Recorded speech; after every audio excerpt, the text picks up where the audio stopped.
This podcast is brought to you by the team at New Zealand Trucking Magazine. Remember to get your hands on the latest issue from your favourite retailer or subscribe now at nztrucking.co.nz.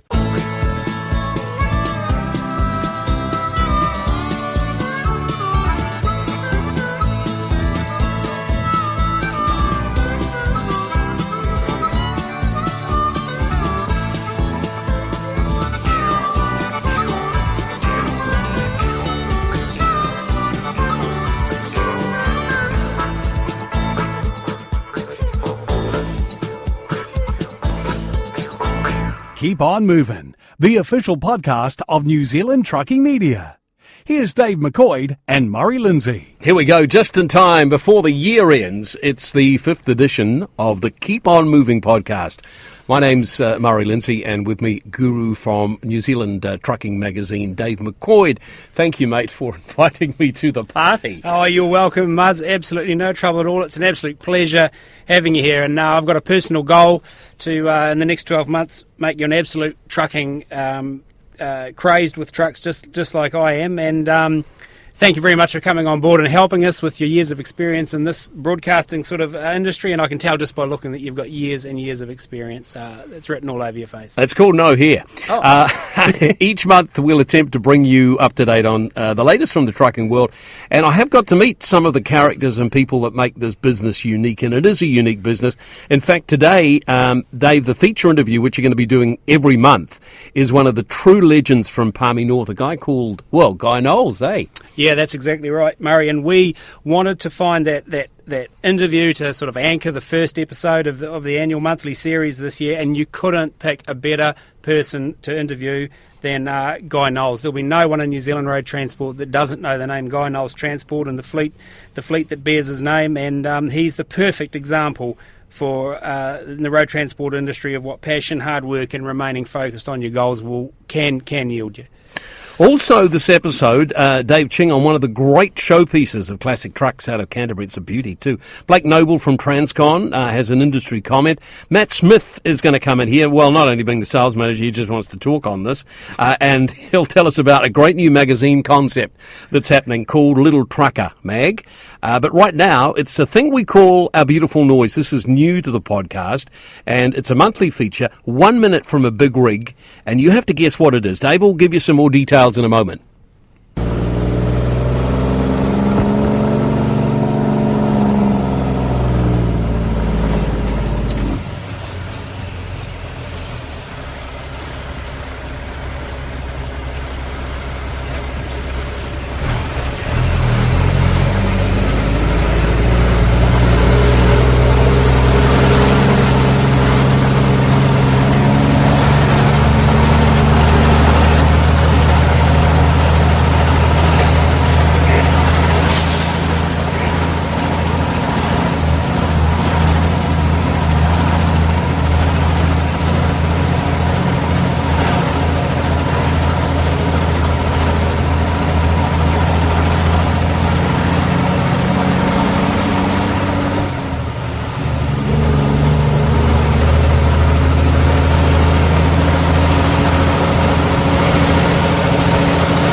So, any clues, Dave?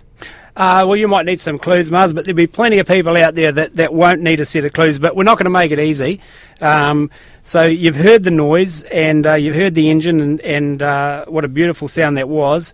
And so we're going to run a competition with the beautiful noise piece each month, and so I'm going to randomly select a winner from the correct entries that come through, and how we're going to do it is we're going to have a first layer of entries, but if somebody can tell me the truck that the noise is coming from, then we'll narrow it down even further to a more select group, and if there's somebody out there who actually names the noise, the truck, and whose truck it is, well, then that ultra select group will become the group. So what I want you to do is send entries into me at dave@nztrucking.co.nz. That's dave@nztrucking.co.nz.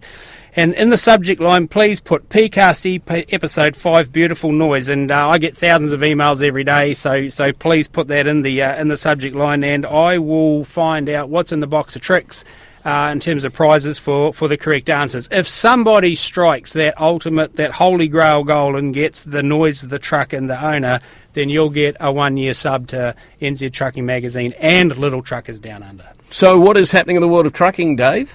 Well, yep, no, there's plenty on, Muzz, but of course everything's, with the Omicron that's arrived in the country and sitting at the border at the moment, you just never know, and there's certainly events that are being shunted to the second half of next year as the next phase of contingency, but obviously we've got the Bombay Truck Show coming up on 12th of February. At this stage, that's still all go. The Hootenanny Festival, Country Rock Festival in Thames is still all go. We haven't heard anything from Noddy on that, so we're assuming it's still all go. And of course, later in the year, a long way out, the big show of the year, the TMC Trailers Trucking Industry Show. That's not until November. I'm sure we're going to be well in the clear by then, mate.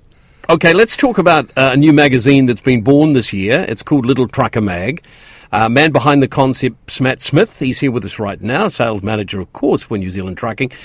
So how did it come about? What drew you to this new idea? Well, thanks for having us, Murray. Little Trucker was born really from a conversation about trying to bring the next generation of kids through into the transport industry. We were trying to find ways that would help develop kids' passion as much as anything else.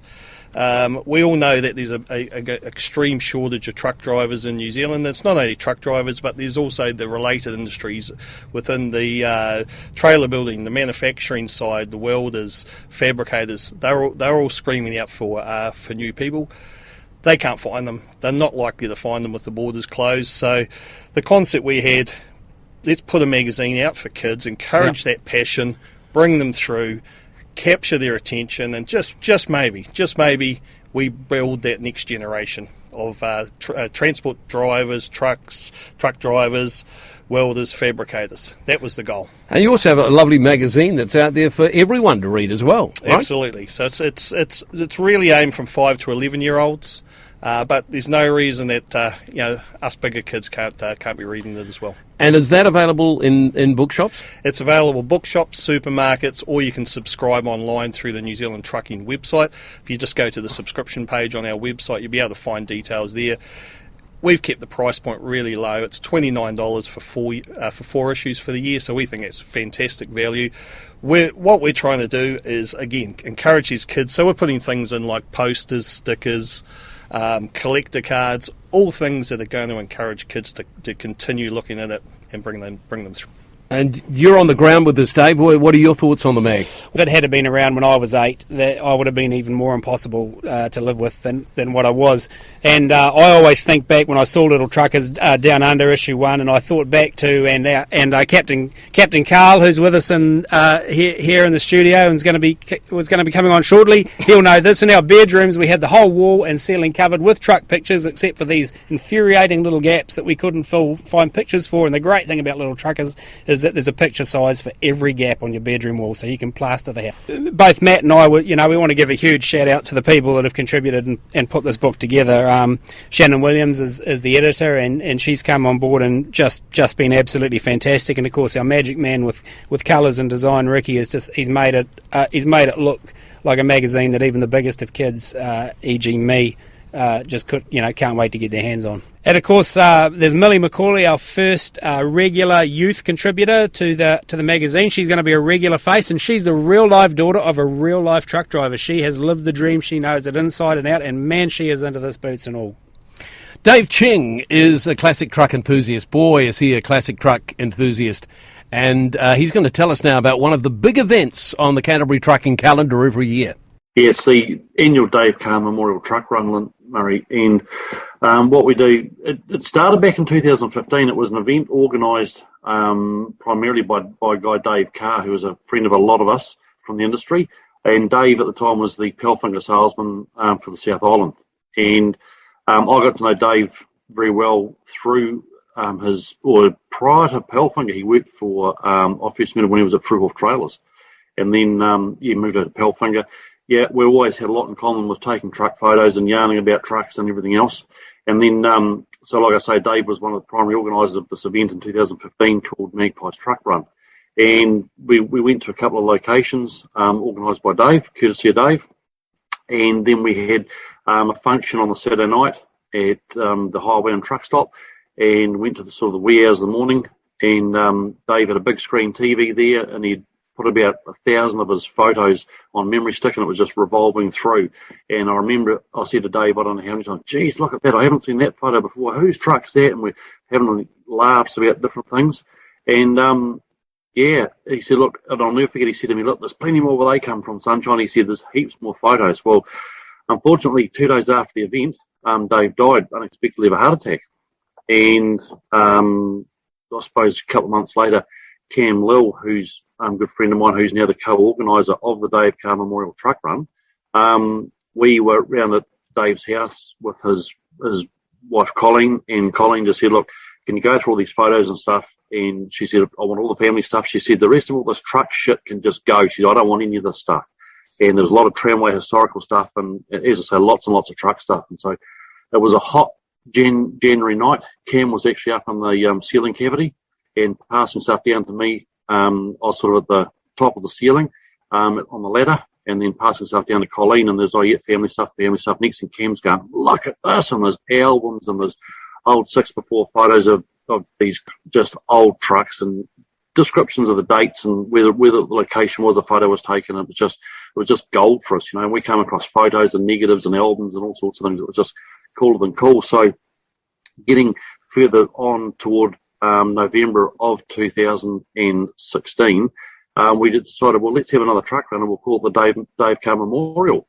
We have our first one. So that was 2016, and we just had our sixth Dave Carr Memorial Truck Run. This year we had 80 trucks on the run, including one classic Mount Cook Denning coach. There was probably a bit over a quarter of the trucks there were out of the Pro Trans Classic fleet that Gerard Dildray owns, including one of the Mount Cook Denning coaches that he owns, because he's got a couple of those. And this year's charity, we decided to go with Gumboot Friday, just solely for, you know, there's a lot of mental health and awareness and stuff, and you know, all sorts of issues going on at the moment. And so we thought Gumboot Friday would be a good charity to receive the money from. So this year we didn't have a charity auction. We've had charity auctions in the past where we've raised up to about sort of $8,000 or $9,000 from memory, that we've given away, like previously did Heart Foundation and other charities like that. So this year we gave $2,200 to Gumboot Friday, and they've received that. It was given away in the last sort of week and a half to them. And they've come back and acknowledged that, and they want to see what we do and want us to post stuff on their Facebook pages and stuff, so that they can see what we do and how we raise the money. And the full interview we'll have with Dave is a separate podcast, but any information you need to know about Dave will be actually on the podcast notes. Although, just to tell you, Cam Lill and Dave can be contacted by just simply going to the Dave Carr Truck Photo Collection on Facebook, or you can call Dave if you like. I'll give you his cell phone number. I'm sure he won't mind. 027 323 8665. That's 027 323 8665 if you want to be part of it next year. It sounds like an amazing event. Want to catch the latest truck videos and posts from New Zealand Trucking Magazine? Then hit the like button on the New Zealand Trucking Magazine Facebook page and subscribe to the New Zealand Trucking Magazine YouTube channel. Each month we bring you an interview with someone from the industry, someone special from the industry. Who is it this month, Dave? Mars, this month we have Guy Knowles from Guy Knowles Transport, and there's nobody that won't know the immaculate fleet of K-model Kenworth curtain siders running line haul, mainly in the North Island. And you know, years ago I was with somebody and we were talking about Guy Knowles and the Guy Knowles fleet, and in the course of their conversation, and it was completely innocent, in the course of their conversation they almost mentioned the L word, meaning lucky, and I stopped them mid-track and I said, hang on a minute, don't even say it. And they looked at me and I said, if you had to work the hours that man's worked for the decades that man's worked them to get what that man's got, I said, there's no luck in it at all. I said, you'd probably run a mile. So it's here it is, the fantastic interview. Guy and Helen Knowles recorded at their lovely home, and what welcoming people, and we had a great afternoon. So here it is, the Guy Knowles Transport interview. It's Dave McCoid here. Welcome to the first podcast anchor interview, I suppose you'd say, our first feature interview, and man, do we have an absolute doozy. We wanted a big hit to get us going, and we have Guy Knowles has just absolutely graciously allowed us a couple of hours of his busy life, and those that know Guy know that no life gets busier than his. And so he's going to be our first anchor interview, and I've got him here. Hi, Guy. Hi, Dave. Yep. And you're very, very welcome, and great to have you here. And it's good that we're a guinea pig on to do this podcast. So no, that's all great. So thank you too to you and Helen for letting us into your lovely home. So where are we going to start? I remember a great writer, a playwright, a marketing man once said to me that you always start a good story with a major event, and so I'm going to go to probably early 1990s, I think it would have been. Lower Hutt, was it the Lions sponsored the trail? Yes, so me and another mutual friend of ours and another great friend of mine, Ken Kirk, were driving along in a car, and it was raining, and it was the day before the show. And we're heading north out of Wellington up to Levin or something I think we were going to, and we passed Razor Sharp Guy's V8 Mac Ultralighter coming towards us in the rain, just spray and crap everywhere, and it was like, and for those that Guy's ability to present an absolutely phenomenally prepared truck at a truck show goes back decades, and so to when he was just him and his truck and Duke the dog, and I looked at Ken and I said, he is not going to get that thing anywhere close for tomorrow, like that's impossible. And Ken looked at me and said, yeah, well. He said, yeah, well. I said, you reckon? He goes, absolutely. And the next day, Ken and I walked into the showgrounds, and the first thing I looked for was Razor Sharp parked there, and I almost got Archive off the polish coming off the shiny bits, and I couldn't help myself. It was a horrible thing to do, but I walked straight up to it, and I got my finger and I run it along underneath the combing rail, along past all the chain hooks, and then I looked at my finger, and there wasn't a mark on it, and I was like, how the hell does he do it? And so I've got him here. Guy Knowles, take me back to that day. Yeah, well, that day, and we're actually driving to Trentham to the truck show, and I was thinking to myself, Christ, this is going to take a major effort. You know, I had fleet washers in the back and all my cleaning gear and brooms and sponges and buckets and so forth, and we ended up getting a facility to use in Trentham, and we worked all night trying to clean it and make this thing presentable, and we were changing mud flaps, and we were doing all sorts of things, and polishing this and polishing that, and I think we finished early hours of the morning and had it presentable. We were very, very lucky at that stage. We had a facility at Trentham that we could actually put it inside to do the shiny bits, and we did that, and I think we knocked off about 2:30, 3 o'clock in the morning, and got it to where I thought was acceptable.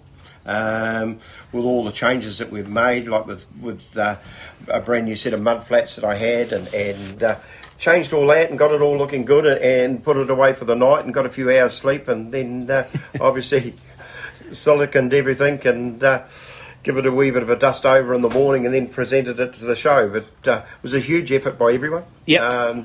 No, it was great. It was great, and I obviously go back to a lot of the other truck shows I've been involved in. It's been a real passion of mine to do that, and to put a big effort in, and it pays off, and we've won a lot of awards and won a lot of prizes. But it's a personal thing to me. It's an advert for what we do, and I'm obviously very lucky to be able to do that, and have the passion to be able to do that and carry it on to cleaning the gear and bits and pieces, and it's something I've never shied away from, and putting that extra effort in just works wonders, you know. It's and that's basically where you get your passion, and there's all sorts of traits and little bits and pieces we do, and you know, always make sure all your inner guards are all clean and all that sort of thing, and you judge yourself as you go along to make sure it was right. But that particular occasion was a massive effort. And we got it there, and we did very well that day, and I think we got a few prizes and walked away satisfied. But there's nothing better than the public and the transport people, the comments that they make to how your gear's represented, and that's carried on and flowed right through. Actually, it has, and right up to now. Yeah, and of course the great thing about, and I've I've had one of those lives, and I'm sure Guy will agree. Like, I've had one of those lives where you feel like, around the truck thing, you've never worked a day in your life because it's it's your passion and that sort of thing. And the great thing about, and I've had the privilege of knowing Guy for quite a while now, and he's as excited about the next truck in build as he is about the very first truck that was ever built. You can still see the sparkle in the eye, and he's excited to tell you about what's going to be on it and all these sort of things. So where's the birthplace of that? Like, where did it all start for you? Well, it actually started, and it's quite ironic, really, that my father was a horse trainer, and I left school and got dragged away from school and went up and worked with him with the horses for a while, and I looked over. We were based right next door to the Te Rapa Dairy Company at that stage. That's where we lived and had 60 odd acres there, and all my mates were all working at the dairy company in bits and pieces, and of course dollars and cents wise we weren't going to go very far as being a stable hand. So later on I worked at the dairy company and enjoyed that, but my passion with the tankers and all that sort of thing was the trucks. I've always loved trucks, and I always bought the magazines and went from there, and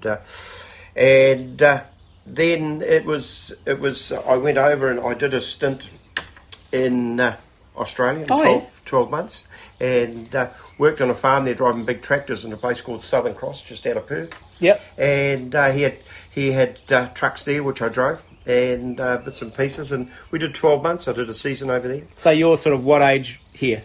We were probably, at that stage, in our mid-20s when we did that. And we did that, and then I came back.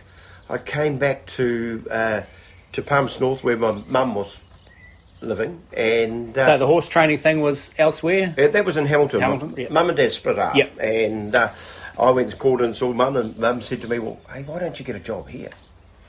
She said they're all screaming out for drivers.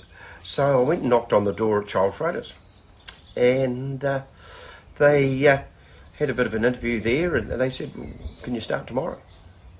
And I did start the next day and started on the round town trucks and progressed right through to the line haul units, and I was there for 13 years.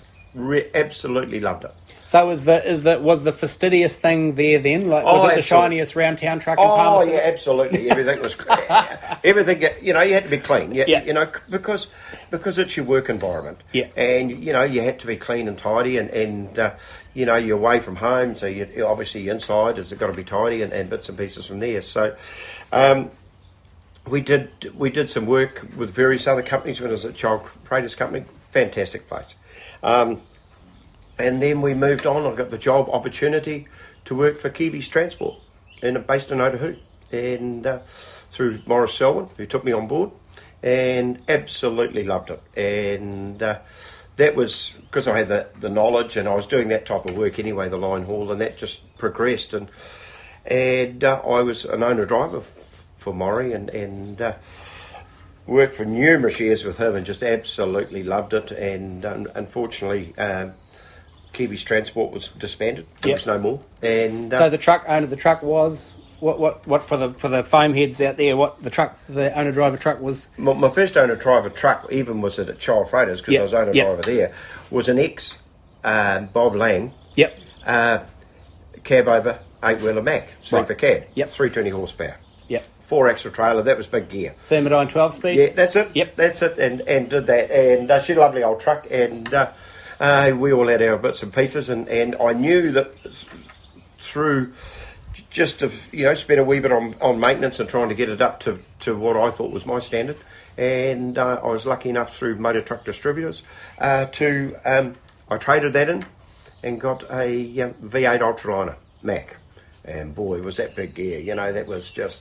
That was 440 first razor sharp? 440 was, 440 and razor sharp. And so we flat deck and went from there. And numerous Macs. That was the first one in the Child Freighters colours.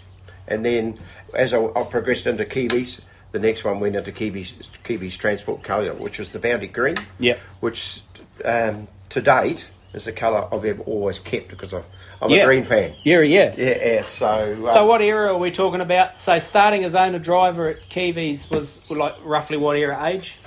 I was probably owner driver in Kiwis in my late 20s. Yeah. And then progressed and went through there, did a big stint there, and absolutely fantastic, the experience I got through that. Right, so for those of us who've been blessed to be on the planet for still be on the planet at over 50 years of age, the name Guy Knowles is very synonymous with V8 Max, isn't it? You know, back in the day. Absolutely, and we had a few V8 Max. We went from the 440s to the 450s and then the 525s. And I'm a great V8. I've got a passion about V8s, and that always stems through to my cars with the V8s or the HSVs and so forth. So, unfortunately, with the cab over, the demise of the cab over as far as the V8 ultralight is concerned, my other option after that was to go down the European way, and of course I was pretty keen to purchase a Scania. Very, very similar motor, same very similar injection system. That stage where we had the V pump, injection pump, and then we went to the straight line pump. So I had a great run with this. I had a progression of the V8 Scanias from 530s to 580s. Had a fantastic run out of them.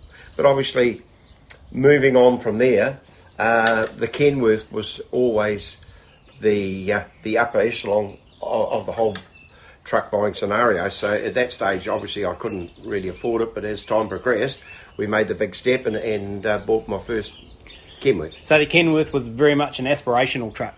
Absolutely. Yeah. You know, I think that everyone looks up, you drive past and you're in a Kenworth and people give you the heads up and all the kids are turning at you bits and pieces. But it's I believe, this is only my own opinion, that's the top of the tree as far as I was concerned.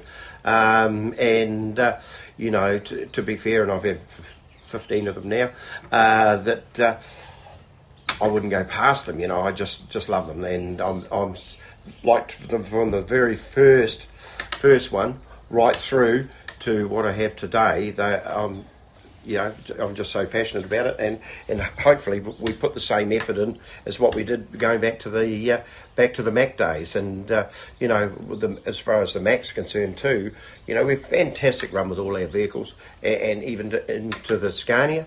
We did prior to the Kenworth purchase, we had a DAF. Cab over DAF. Yeah, that's right. I remember that truck. Yeah. The big cab one, absolute great truck. Helen named it Annabelle, called it Annabelle. I think I only did one trip at it, and then I passed it on to one of my drivers. But beautiful truck, absolutely beautiful truck, and we did the comparison between that and the Scania, so a European, beautiful comfort, but it's nicely appointed, and then we moved on again to our first purchase of our Kenworth. So what was the first Kenworth spec? What was the first? Well, Kenworth number one was what? Oh, well, I've always kept to the same spec, and I've always wanted the 620 horsepower. I'm a wee bit of a fan of having the same transmission. I'm a manual Road Ranger person, 18 speed, and basically to keep the bulletproof. I know we've gone from that system now to the computerised engine management systems and bits and pieces, but we've always been over 600 horsepower. We've kept the same driveline right through, always manuals, and just made them bulletproof, and they've been the key to them, I think. Just keeping the basic. As far as our bodies are concerned, we kept the same measurements right through. So have you got a preferred bodybuilder? I use Fruhoff. I just find that they've been fantastic to deal with. Jeff Meir and his crew have been awesome, and I'm always changing little bits and pieces because I try and make something a wee bit different. But our basic specs are the same. So I was the first one to go from. In those days, we used to have 32 pallets in our older units, truck and trailers, and then obviously when the rules changed and we had the length of the 23 metres. Most guys went to 36 pellet units, that's Shep pellets. I was a wee bit more innovative than that. I wanted to go to 38 pellets, and I worked out how to do that with an aeroline cab, and that's been an absolute total success for us. Yeah. Generating that metre of deck space and giving us the opportunity to be a lot more universal as far as 2 extra pallets and to be able to fit things in a lot better. It has its downsides, which is the IVS is obviously 1,050. You've got to be very careful where you go into, but myself and the staff now are just absolutely brilliant with them. We don't have the hassles. Yep. We're used to them now. Yeah.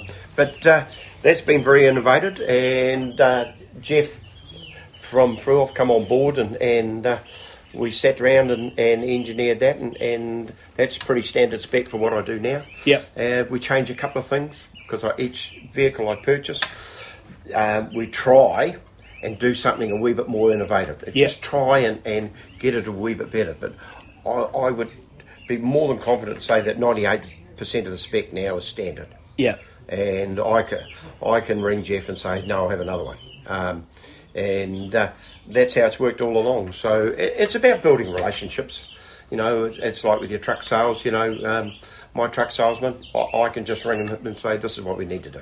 Yeah. And he'll give a couple of tweaks, and then we'll go to battle about the price, and then we'll go on from there. But it's a knowledge thing that I've picked up over the years, and I love doing it. I really love doing it, and I love.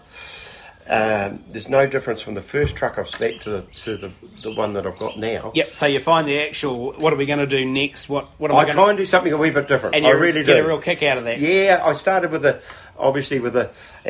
people will realise that with the painted. I went to the stainless steel visors, which people do, and then I thought, no, we'll go away from that and we'll do the painted visors. And I used to have the matte black under the bottom side, but I changed that to the red colour, and obviously the painted fuel tanks now. We started doing that. Now everyone does that, you know. Yeah.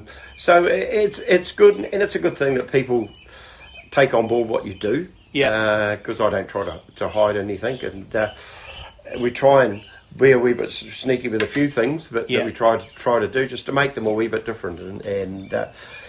And every truck in the fleet now.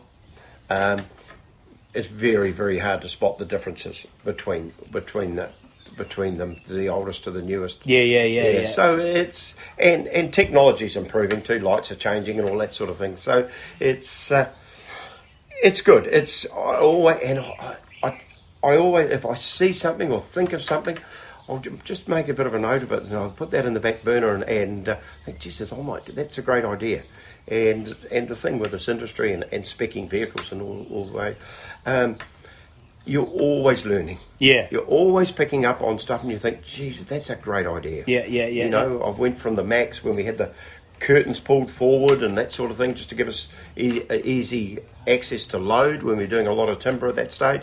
But we've pretty got it right. There's a few tweaks I'd like to make, but no, we'll get there. And it's still obviously the challenge of building a new one is I love doing it. Absolutely love doing it, and just trying to get it right. Yeah, and of course the great thing is in the position that you've crafted over the years and built the business that you want to build, is that you get the incredible joy of not only speccing it but driving what you've spec'd to see if it works. Yeah, that's true, and I don't know whether it's been a bit selfish or not, but I always drive all the new ones, and it's got two benefits from it really. It means that, you know, I can get, if there's few faults, and every vehicle's got faults, and I can basically get those remedied, you know, and get looked after and fixed quicker.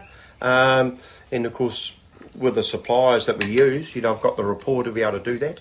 And everything's got its faults. Obviously, there's no question about that. But it's basically to try and get things, because after you move off them, but in 12 months you've pretty well got them sorted. And I've got them right anyway. But there's just a few tweaks that I like to do. And of course, I'm always putting my thinking cap on, trying to move on to the next one. But the passion for me is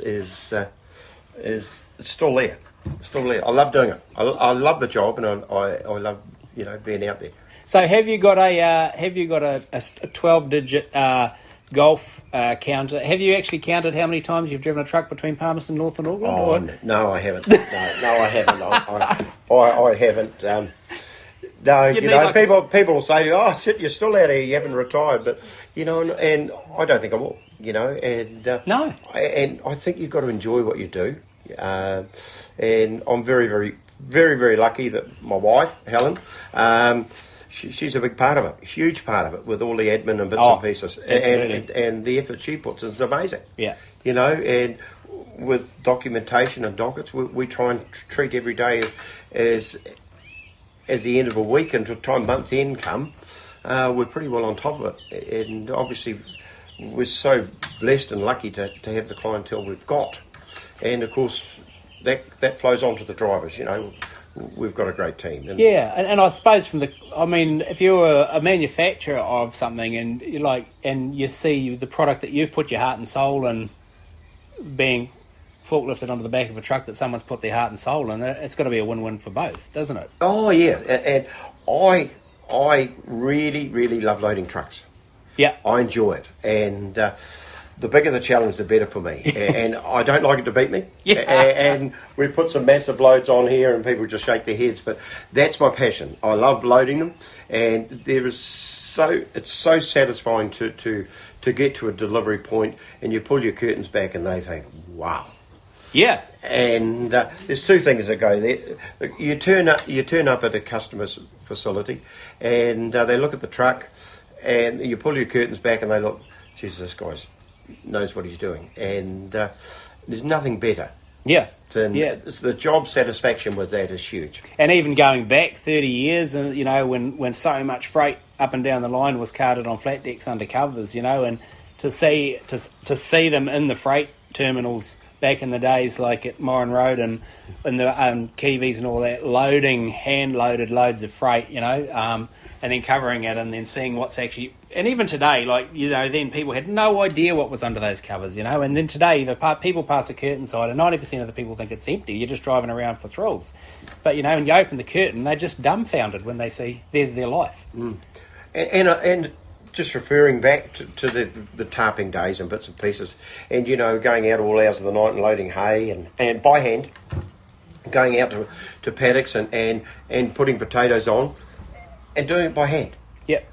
All loaded by hand. And obviously, in those days, you're pretty fit, and you could throw a tarp on, and a perfectly tarp load's a good load, isn't it? Oh. And to have it strapped and bits and pieces, and to see tarps going down the road and no flap and bits and pieces, boy, and the presentation, that goes back to that too, I was pretty fit in those days, and I love doing it. I always put my hand up to go out at night and load hay, because that was a bit of me. Yeah. I enjoyed doing that. And going back to the early days, that's what we did. Yeah. And great, really great to be a part of that, and to be involved in those early stages in transport, obviously, to progress to now. You pull your curtains and throw a few straps over and pull your curtains back. But the hard yards were done in the early piece. The golden era, wasn't it? Really? Yeah. And like you say, so blessed that to have you lived it in its full bloodedness, and I caught the last third of it and sort of thing. And so going back then to selecting reverse gear, so the Guy Knowles standalone enterprise came in the wake of we'll just say the ending of the Kiwis. Yes, the ending of the Kiwis era, when I was obviously an owner-driver at that stage, and thinking, what am I going to do now? Where am I going to go? And I've always wanted to, even though you're an owner-driver and worked for some very, very good companies, going out on your own was a huge stepping stone. Absolutely. And we were blessed with some very good clients.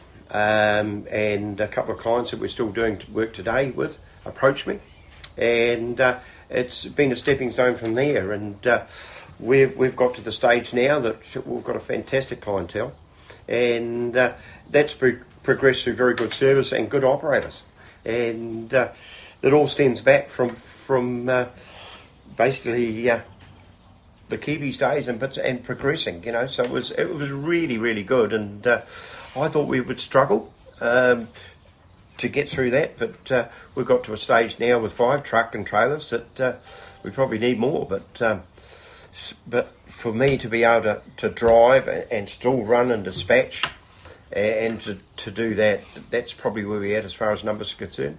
And we're just so lucky to be able to go through that era and cut our teeth basically, and then get to going out on your own. And there's been 2 things, like we've had very, very loyal clients that I've still got from day one.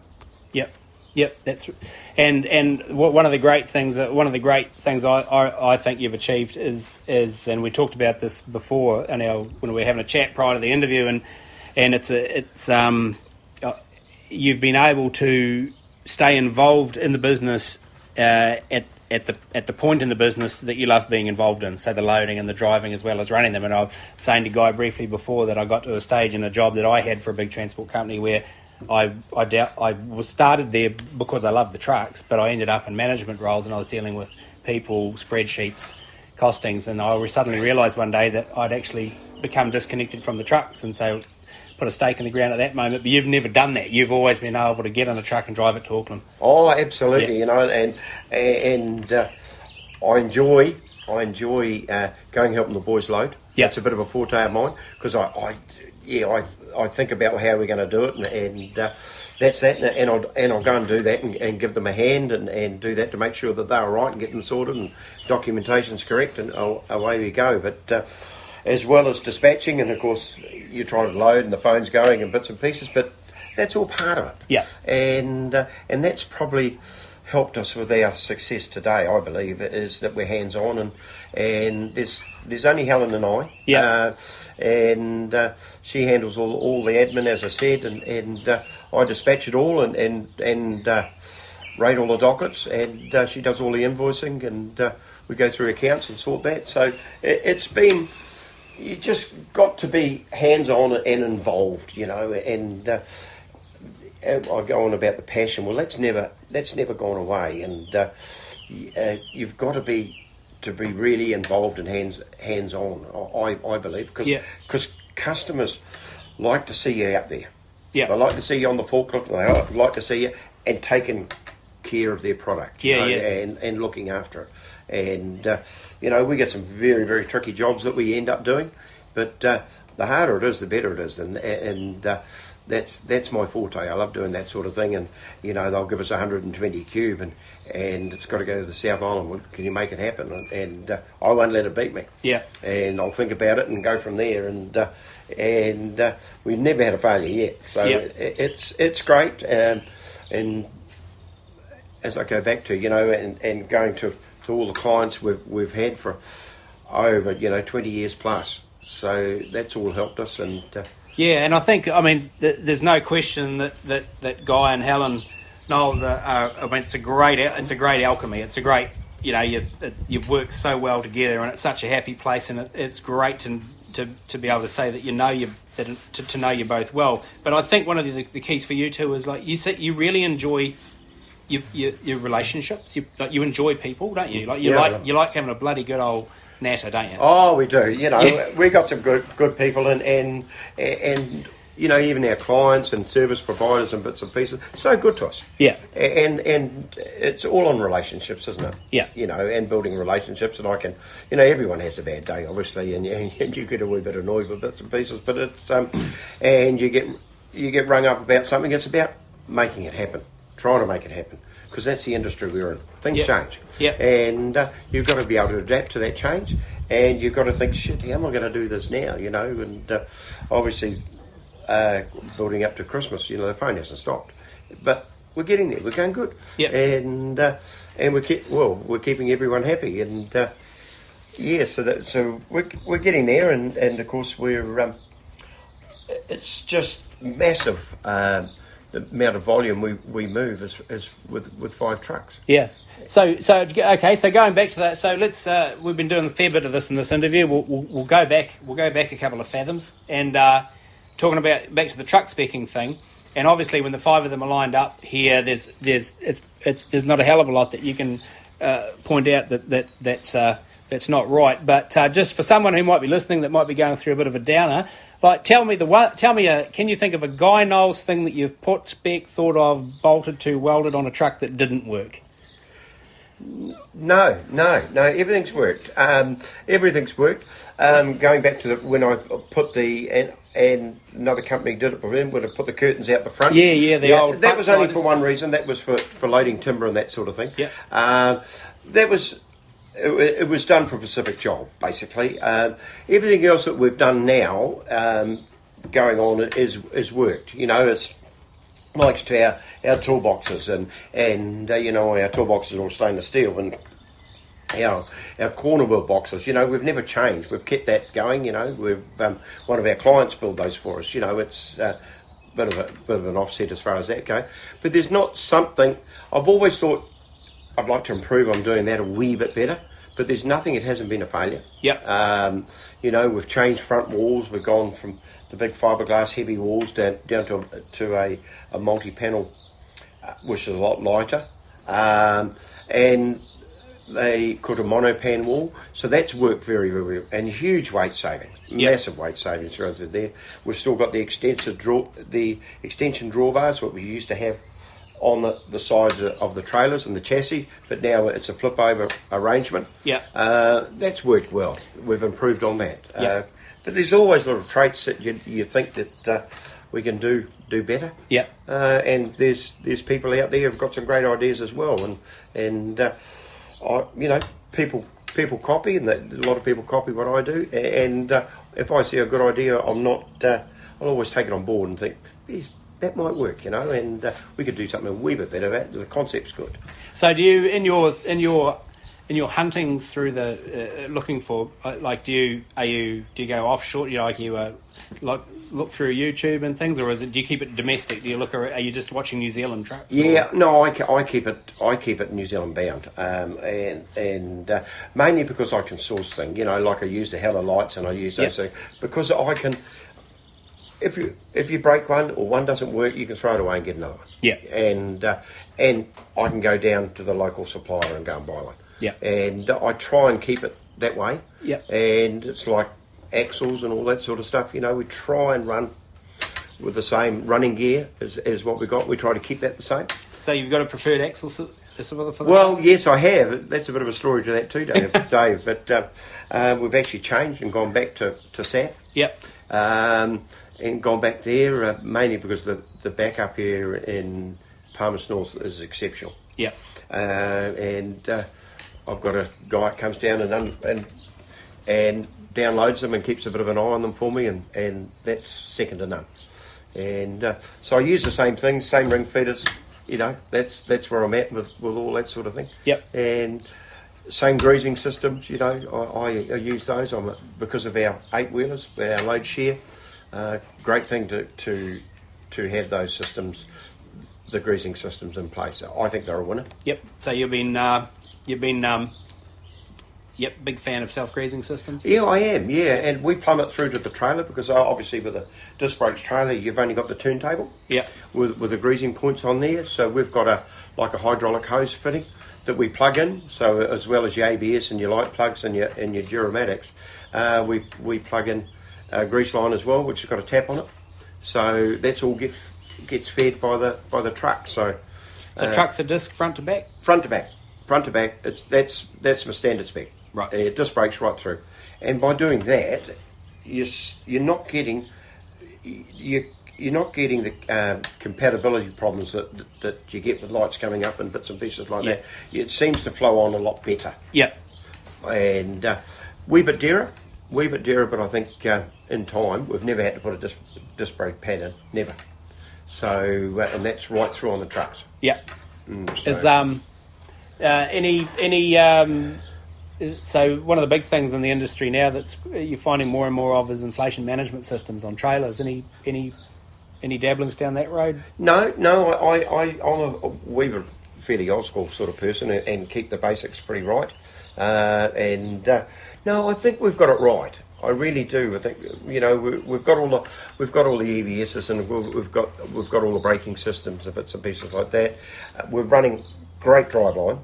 great axles and all that, so we shouldn't have any issues as far as that. And I don't think we need at this stage probably to go to the next step. Cool. So here's a question for you, and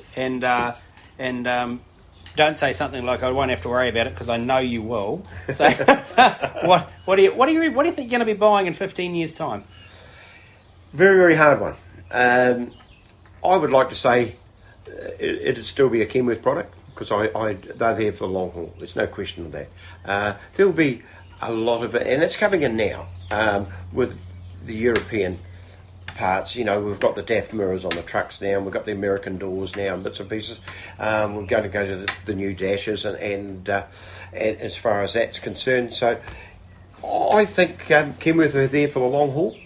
I'm pretty loyal. I'm a loyal person. I like things, but we'll progress with that. I can't see me changing and moving away from that product. I really can't. Yeah, and I suppose I was thinking more of like where's the propulsion system is going to become a vexing question for line haul operators, isn't it? Well, I don't know if we talk about retirement and bits and pieces, but I don't at this stage. I don't think that's in the blood at this time. I think it's a hard one to see what's around the corner. Things have changed, obviously, with COVID and all that sort of thing. So we're in a different era again now. Yes, we are too. With vaccinations and all that sort of stuff. So, it's a very, very hard one to see what's around the corner. But long as I are fit and healthy, and we'll be carrying on, and my input into the industry won't change. Yeah, 100%. And, I've never known you to be less excited. No, from the day one, and Helen here is, we laugh and joke about things and bits and pieces, and we're both very, very passionate, and we've gone to the property we've got now. We've got trucks and sheds and bits and pieces like that. It's an absolute asset. So we don't know what's around the corner. It's a very hard one to ask. But automation and bits and pieces, might come a time where you can't even buy a manual gearbox. Yeah. That could happen, and obviously with the difference in the Euro path and the emissions we're going down, that's out to sort of that 2023 as far as our product's concerned. But I think it's a bridge we've got to cross. One thing will never change is service will always be king. Yeah, I think so. And that's what we've got to do. Yep. We've got to look after people, and I know you get a phone call and you think, geez, I've told the boys to do this, and that. It's all changed, and but that's part of it. It's part of how we adjust and we adopt to that change. So it just goes down and with what our loading and you think you've got it pegged, you've got an absolute plan in the morning, you think you've got it pegged, but by the time Smoko comes, it's all changed. Yep, absolutely. I've had through my journey in trucks and transport, I've been incredibly blessed with some of the people I've known and worked for, and I remember my old boss used to say to us, you never say no, you say yes down the phone. He said you hang up politely and say goodbye, and then once the phone's hung up, then you panic. All right? Absolutely. And who can ever forget everyone that ever knew the late and wonderful Matt Purvis? Anyone that ever knew Matt? No, first thing you go is, what's the Matt Purvis catchphrase? No trouble at all, isn't it? Like that was and then you hang up the phone and then you go, oh, how are we going to do that? Well, yeah. Helen's pointing at Guy at this stage, just for everyone. And I know I don't like saying no, and that's not me. Yeah. But and then I'll get off the phone and think, Jesus Christ, how am I going to work this out? And then I'll think about it. I'm a great believer that just take a deep breath, just have a bit of a think about things and think about how we're going to do this. And but it's all for a reason. And it happens on numerous occasions that we've got to think, Christ, I got the day absolutely nailed, and we've had to change the scrum around, but that's part of transport. That's trucking. That's transport. Unfortunately, it is transport, and that's why we're in the position we are, because we down tools and try and help everyone. Yep. And great call. So I suppose the last sort of area I wanted to touch on, and I don't know, I suppose we've sort of been all around it and answered it all through the interview, which is really interesting because and that's quite appropriate because, you know, it's how you do it will actually tell people who you are. But like the Guy and Helen Knowles philosophy for business, happiness and life. Oh, yeah, I believe so. You've got to have a happy wife, and my mate here. Wife, happy life. You need to say something here. My mate here, my mate here. She's a big part of it. By cross, you know, and having it's not as bad as doing the books. It's you know, having meals on the table because you're away, and I love coming home and have dinner and bits and pieces like that. So it's we just really work good as a team. And she'll get a couple of emails of Curly, can you look at this and check this out, you know?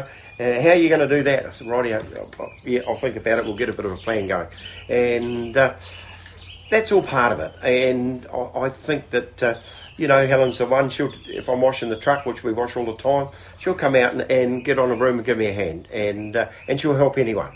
And it's a team environment, you know, even though we're husband and wife. And we love it. We love the industry. Helen's been in the industry for a long time now, and we've had the highs and lows but we've always picked ourselves up and moved on. And you know, at the end of the day, if you go and have a beer and or a cup of tea or whatever you do, we'll just move on from there, and go from there. So it's great. It's really great. So I think the bond of what we've got and how we work together has been a big part of making this happen. And it's the team you've got around us. You know, I can't, you know, the drivers we've got, what a fantastic bunch. You know, absolutely brilliant. And we're blessed, we really are, to have so many good, capable guys. And it's a team environment. You know, I'll go out and give them a hand to wash their trucks. You can't drive them all yourself. You can't do anything. You can't do everything. You can't do everything. And you know, I love helping them, but it's reciprocal too. And they'll come and give me a hand, and that's the way we are. And I think being a small team, that we can have that input. And you know, during our COVID period, with the boys and myself, couldn't get food from anywhere, weren't allowed in anywhere. You know, Helen was making boxes and that up, food boxes to get the guys through with drinks and water and all that sort. Wasn't that just a shocking situation? Oh, it was. It was you know, the nation is on their back, meaning the collective there, everyone, the every truck, every rural truck, every freight truck, you know, and for the nation to be locked up. Yes, and of course, we're all essential workers. Yeah. So we've got to keep moving. Yeah. And we've got to keep our customers happy. And, you know, we were providing them with food bags, basically, so that they had food to eat when the nights they were away. And Helen would put meals on when they come home and veggies and bits and pieces, because just to keep everyone go. And the harmony that was just... It shows in the reflection of what they do for me, the job they do, the gear, how they look after the gear. It all flows through. Yeah. And you've got great staff and happy staff, and they're driving good gear, and they look after you. And it's a team thing. It really is. It's not only me. You know, it's everyone involved. And we wouldn't be as successful we are, that I think, without our team, Helen, and our team around us. Yeah. And it's just massive. Yep. And great with customers, you know how to do. It's a two-way street. Yeah. It's a two-way street. But and that's where we're at. Talking about going forward, you know, we're under the COVID now with our vaccinations and things like that. We've just got to move on. Yeah. It's part of life. We don't know where that's heading. We really don't. And we've just got to take it on the chin. Yeah. And make sure that everyone stays safe. Yeah, and isn't that like, that's of all the things that I absolutely love about road transport, and there's a lot that I do, and I it's that old cliche of, you know, you never work a day in your life if you love what you do, sort of thing. But one of the things I love most about road transport is such a pragmatic industry, isn't it? Like, while all of the policymakers and bureaucrats and lobby groups are out, you know, you can have whatever problems, agendas, priorities you like, but we're putting toilet paper on supermarket shelves while you're doing that, right? Because after we're putting food on the shelves, we're putting everything everywhere, We are, yeah, we are, and you got yourself and your staff out there in a COVID environment. Yep. And we're getting checked every week. Yep. Every week, all our guys do it, we're to provide for everyone who's out there, and obviously.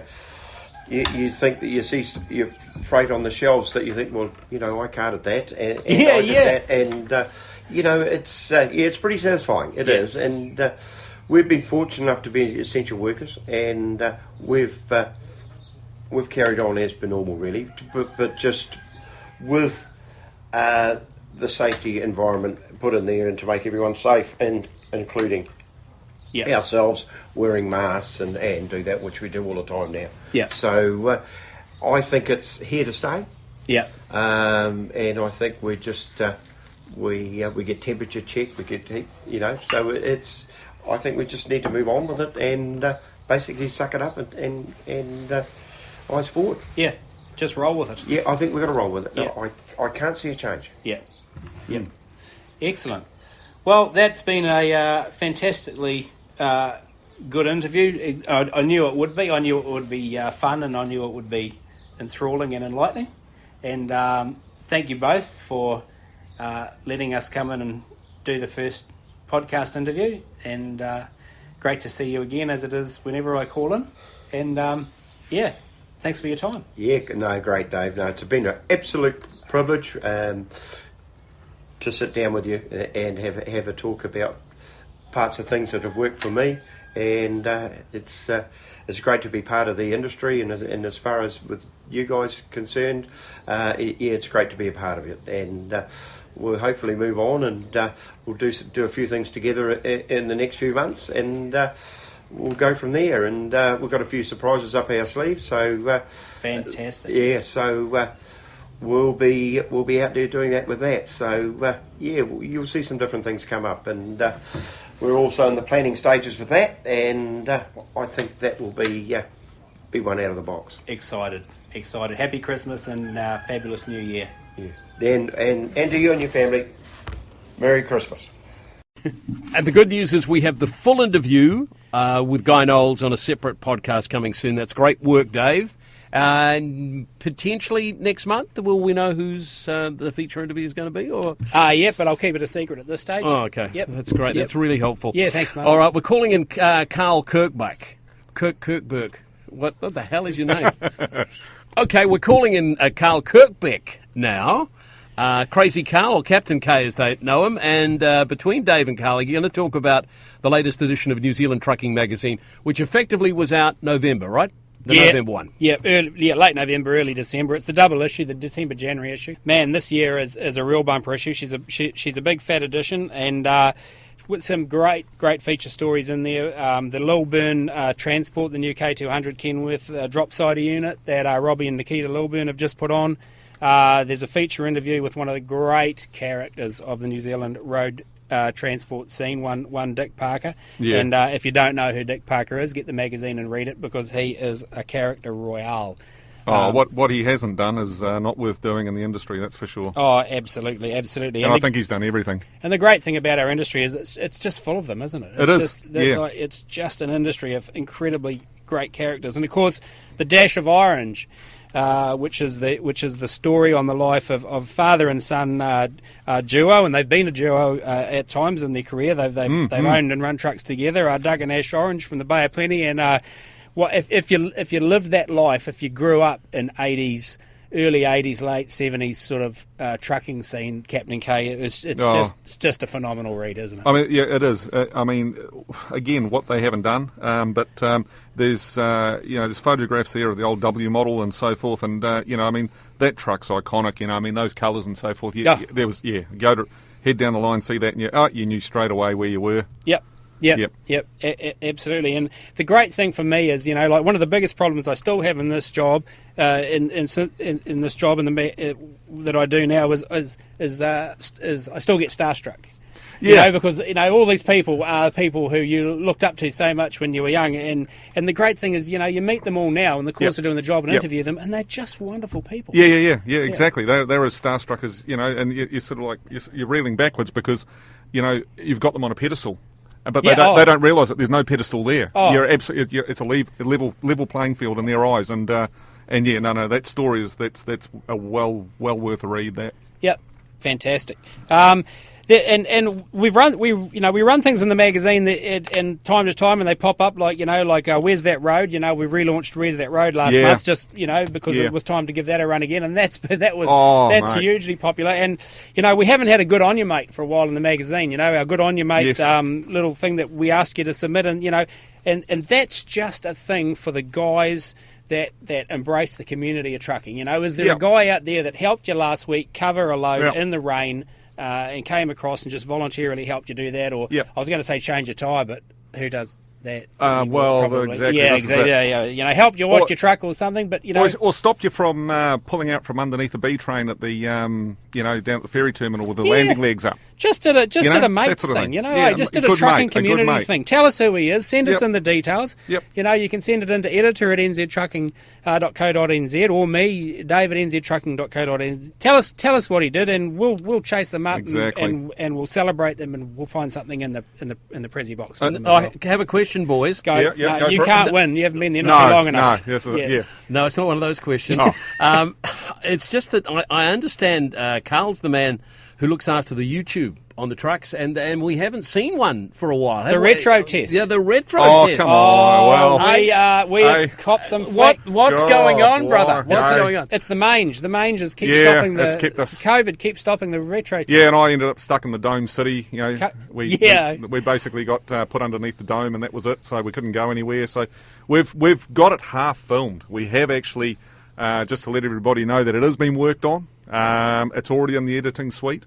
But we've got quite a bit more footage to grab, and we're still working on some frivolity that's going to go on in amongst it as well. So it's looking good. We are getting there. We're getting there. We're winning. Frivolity. And we are. Yeah. Hey, true or false, Captain K? Like, this retro test has covered more kilometres than any previous retro test by a country mile. Country mile. And it's yet to cover more. And everyone's saying, well, what is it? Are we allowed to know? Or that's the secret? I don't know. If you look to the east, and go bounding down, you might, you know, sort of... Ooh, mate, throw them a carrot. Look to the east and go bounding down. Yeah. All right, well, you boys can officially shut up now. That's been fabulous. Can we just give our fantastic people TWL, this TWL calendar, which is also attached to the magazine for the December-January issue. Buy the book, get the calendar. I was going to say, you'd think this podcast was brought to you by New Zealand Trucking Magazine. Well, yeah. And you think Matt Smith was in the studio. I was just going to do a bit of a shout out here for Darren Murcott as well, and his we do the old back down the road a bit as well with the photographs and so forth, historic photographs from Darren's professional truckie his entire life, but massive truck enthusiast, and some of the photographs that lad's taken over the years. But there's that shot there of the direct transport Blim and W model sitting at Wairua, and it's just, mate, you know, it's that. Yeah. It's one of the great photos, isn't it? Yeah. No, it's that's worth looking at. Just, in fact, we should have actually made that a full page, I reckon. Yeah, and Darren Murcott, I mean, you know, I don't want to tread on the toes of anyone's belief systems, but let's just go for the sake of the conversation. You know, one day God said, "I'm going to build the world's nicest man," and He made Darren Murcott, didn't he? He is just the loveliest guy. Yeah, exactly. Yeah, exactly. And then just towards the back of the magazine, our little section every month as well, the old mini big rigs. This month. Oh, plug yourself. Yeah, no, we've got him, mate. We've got him. I mean, come on. I mean, it's no. There's a great story there about a great guy, a fellow, an Anzacian, if you want to call him that, over in Melbourne there, Phillip Island. Well, a couple actually, Nigel and Renee Lowe and Oslo Models. That's well worth a read. That man is what he's done. He's had some challenges through life, but for the model truck fraternity, what a man. What a man. Thank you, boys. If they want to get hold of either you or Carl, I know you've given your email out quite a bit. What's yours, Carl? Yeah, Carl with a C at nztrucking.co.nz. We'll always remember with a C. With a C. Okay, now what we're doing C for COVID. as part of moving on, we're going to be having industry comment. The first one is from a Warkworth-based trucking owner. His name is Blake Noble, and the company is Transcon. So I think the interesting thing for me that's really come to light over the last 18, 24 months in these COVID times has been the dependence and reliance on transport in all sorts of facets, and how essential so many aspects of what we do are, whether by government definition or otherwise. It's been amazing, certainly in my vein, but in a general transport sector sense, just to see the need to keep product moving on so many fronts, and the way that the industry has got on board with that. It's been at times a very challenging role that people have performed with little direction, but have just taken it on their shoulders to get the job done. And I think there's hopefully some visibility and respect that's been gained by our sector based on what we've managed to achieve relatively under the radar, and continue to do so without seeking any praise for it. I think the other thing that's really been highlighted for me, and certainly in dialogue with a lot of people both within the industry and outside the industry, is the interconnectedness of the global supply chain and how that flows into a local setting, and the fact that what may seem like it's happening in a distant land actually is related to what's going on, and the challenges and the constraints that are so visible globally are just as apparent here. And off the back of that, the amount of additional work that's required, whether it's from an administrative perspective and from a physical perspective, just the double movements and additional handling that's occurring, and the capacity that soaks up. And I think that's something that's been underestimated, just how big the task has become as a result of that. And that time round, as part of our industry comment, it was Blake Noble. First one up. Thank you, Blake. Warkworth-based Transcon. Dave? Yeah, no, that was good, eh? I'm looking forward to those industry comments. And Blake certainly made himself willing to be that spot. And if you've got a industry comment you'd like to make and be part of the show, then get in contact us with Dave at nztrucking.co.nz. Now we're moving on to the associations, and each month for a couple of minutes each, we're going to have the heads of the three main associations tell us where they're at and what they're doing. Last year, everyone knows that there was quite a bit of upheaval in the industry representation around the country, and I'm a great believer in the windscreens for looking forward and the rear vision mirrors for looking back, and one's 20 times the size of the other for a very good reason. So it's all about looking forward from here on in. Each month, we're going to get Nick Leggett, James Smith and Dave Boyce from each of the associations to tell us where they're at, what they're doing, what goals are being kicked, what they're lobbying, what they're fighting for on our behalf. Because I think one of the big things is we need to know what they're doing so that we can appreciate the amount of level and effort and work that they're putting in. This month's very much an introduction. We've sort of given them the floor for a couple of minutes, and but in the months to come, we'll ask for questions, and if you guys want to send in a question, which we can put to them, we're not going to ambush them with any questions. We're going to give them an opportunity to tell us exactly a good answer to the question. So, but anyway, for the first month, this episode, it's a set the scene, and so first one we're going to hear from is the CEO of Aotearoa Transporting New Zealand, Nick Leggett. The floor is all his. Oh, look, thanks very much, Dave, and thanks for the opportunity to talk. It's great to have a bit of a platform and just talk a little bit about what Transporting New Zealand's doing, and most importantly, what have we got ahead for the year? And, I think as a world and as an industry, we've faced the pressure of COVID really well. And for me, being able to watch the road transport industry demonstrate its wares to the public, and for customers to understand the reliance that they have on the trucking industry at times of stress, because not only have we had COVID and borders and shutdowns and lockdowns, we've also had the international supply chain woes. And I think that, we've delivered as an industry. Truck drivers, many thousands across New Zealand, have gone out in lockdowns, and they're going to be doing that over the holiday season as well.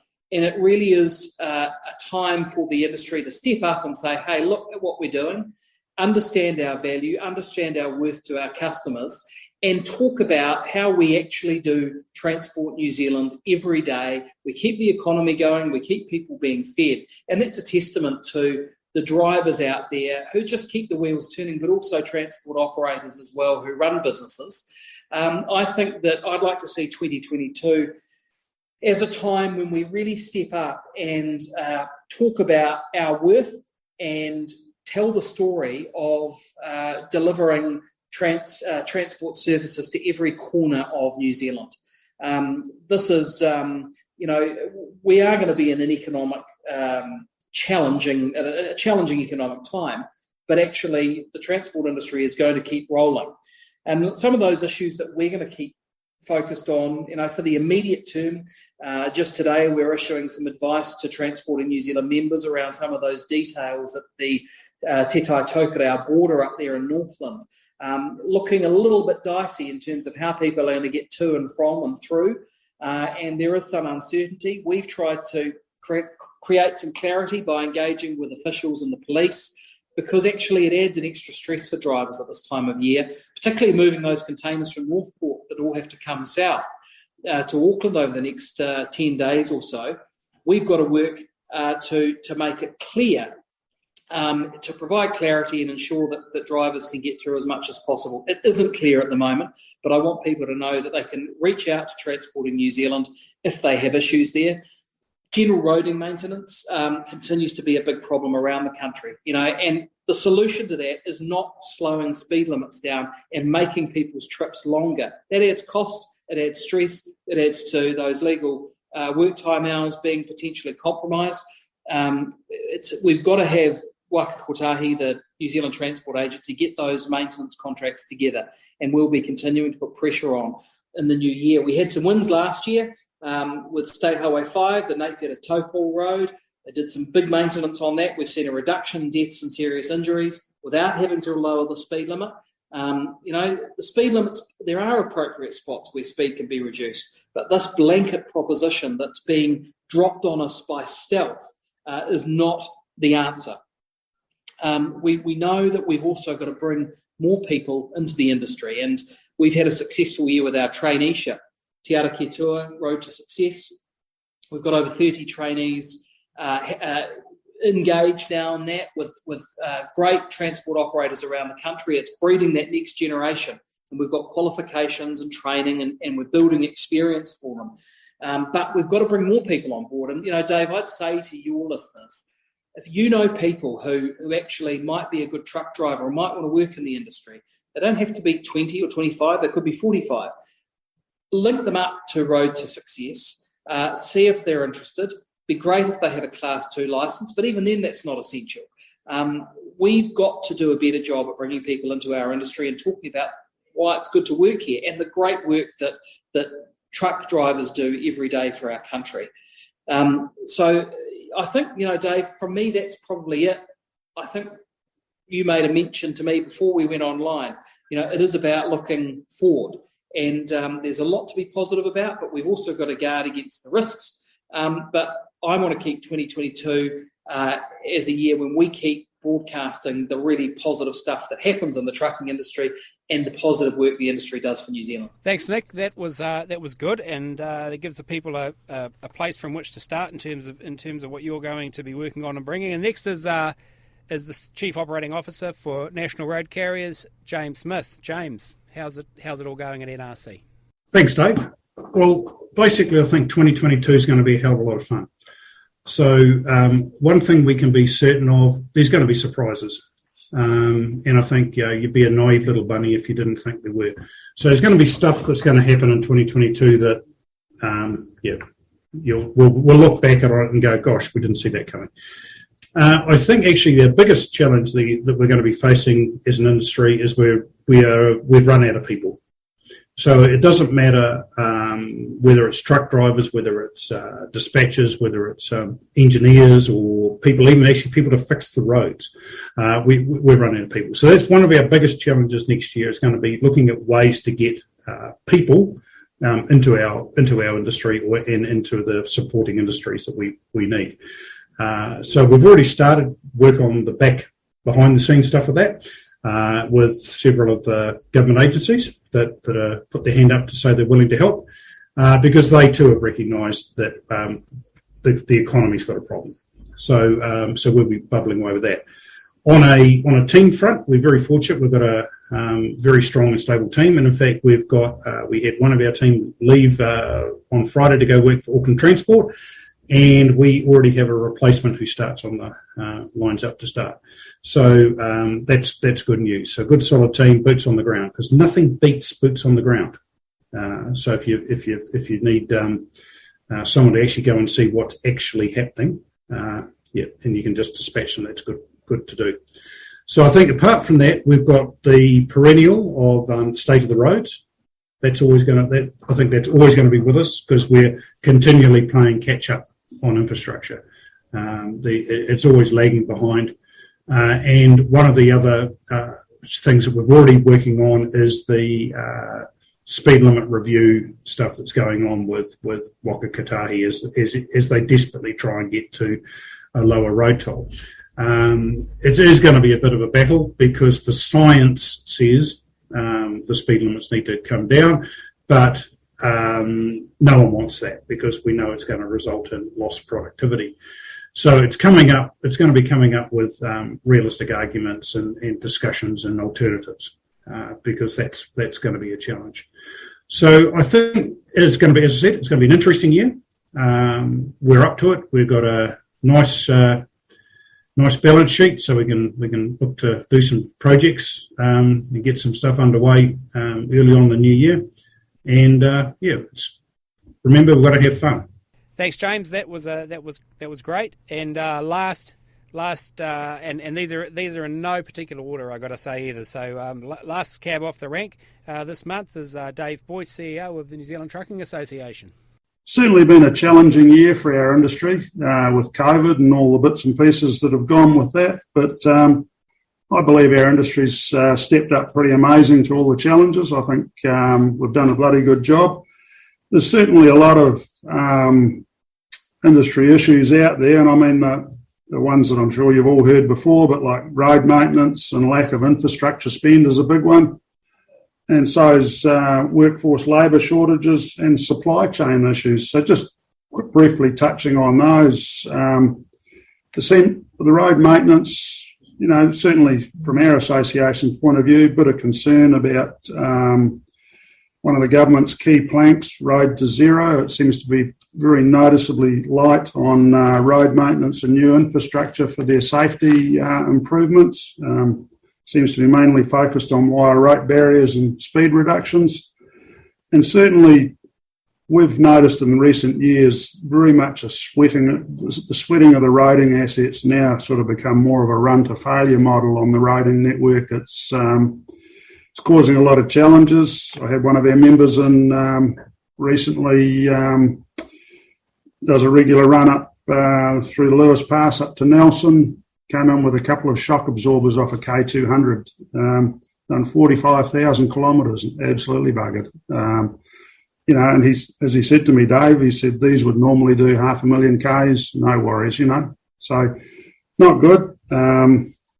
Certainly a lot of concern in the industry out there about how our heavy truck road users charges are being used to support other transport modes. I mean, I don't think too much of a problem with supporting lots of public transport and things like that, but certainly some of the modes that are competing against road transport getting subsidised by our industry. I think there's a few challenges around that. Workforce labour shortages, certainly unemployment at New Zealand's at a record low, 3.4%. And I was looking on Statistics website the other day, and that's basically only about 100,000 people in New Zealand available to fill job vacancies, and that's across all industries. And if you look at our industry on Seek and Trade Me at the moment, there's about 4,500 jobs advertised, and I would say that that's probably the tip of the iceberg. I would think that there's a lot of businesses just not even advertising through those mediums because they've sort of given up. So certainly as an industry. We're needing to do more work about attracting the younger generation. We're certainly doing quite a bit of that around here. Supply chain issues, I don't think there's anybody in the country who's not affected by that at the moment.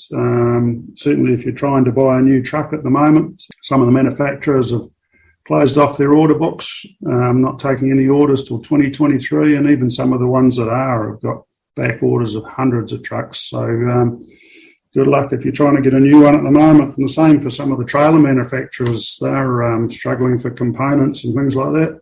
On the association front, we're certainly going from strength to strength. We're getting a lot of trucking businesses are seeking out our advice and support. Certainly doing a lot of cost modelling and that for new entrants and existing businesses, just looking to see if they're actually going to make any money. Our road safety truck, to date, over 41,000 people through the programs and amazing support from our industry supporters with that. That's currently being refurbished, and we've gone into partnership with the Australian Trucking Association, and early in the new year we'll be launching Safety 360 in New Zealand, which is a virtual reality program that we're going to bring around the country. And the big one for us next year, Trucking Industry Show was originally down for March next year. We've postponed that till 25th, 26th of November. That's going to be a huge show. We're getting amazing support from sponsors and firms that are signing up to be part of that. At that, there'll be the TR Group National Truck Driving Championship. Palfinger have jumped on board this time round and are sponsoring the first knuckle boom crane competition in New Zealand. And I know that when the entries went out, within the first 24 hours, we had about 30 entries for the competition. So that's going to be huge. And there's already a bit of argy-bargy going on that one. So look forward to that. We'll have the big show and shine and classic truck showcase. And so we're all looking forward to that. So that's probably about all I've got to say, Dave. I've probably said too much already, but no, thanks for the opportunity. There we go. That's Dave Boyce, CEO of New Zealand Trucking Association. And if you want to give us some feedback on that, once again, probably best is Dave at nztrucking.co.nz. All right, one more time, we'll play what we call our beautiful noise. If you missed it at the top, well, I don't know what the hell you were doing, but you missed it.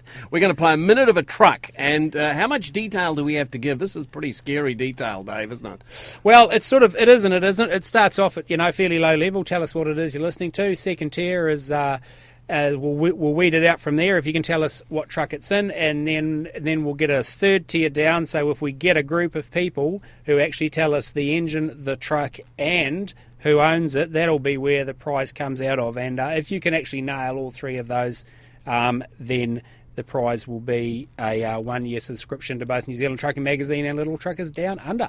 All right, let's have another listen.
That's it. That's the very first podcast with me involved. I hope I come back next month.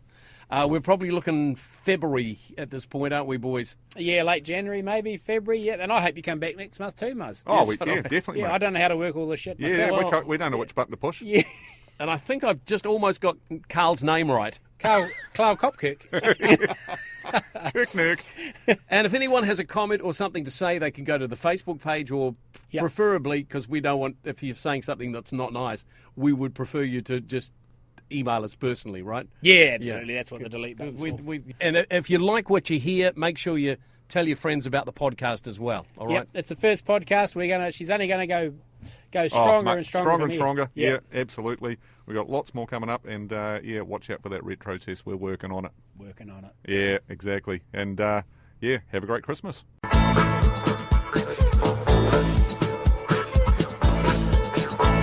Looking for a job or looking for staff within the transport industry? Then New Zealand Transport Jobs is here to help you. We have listings from transport companies throughout the country seeking Class 2, 4 and 5 drivers right now.